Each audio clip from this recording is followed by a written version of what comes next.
ভাই, প্রেম করতে হবে। ভালো ছেলে কই? আর কতদিন এভাবে সিঙ্গেল মরবো? টক্সিক লোকজনের সাথে কথা বলে ডিপ্রেশনে মরার চেয়ে সিঙ্গেল মরা বেস্ট। এ ভাই দেখ না, ইনস্টাগ্রামে কি সুন্দর সবাই কাপল ভিডিও বানাচ্ছ। তোর ফিডে তো সারাদিন খিস্তি আর দাঁত বের করে রিল আসে।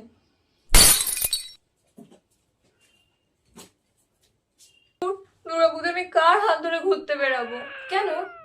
নিজের হাত ধরে ঘুরবে, নয়তো পরে হাতে কি ধরিয়ে দেবে, ধরতেও পারবে না। ধের ভাই, সিঙ্গেলই ভালো আছি। এ ভাই, প্রেম করতে হবে। ভালো ছেলে কই? আর কতদিন এভাবে সিঙ্গেল মরবো? টক্সিক লোকজনের সাথে কথা বলে ডিপ্রেশনে মরার চেয়ে সিঙ্গেল মরা বেস্ট। এ ভাই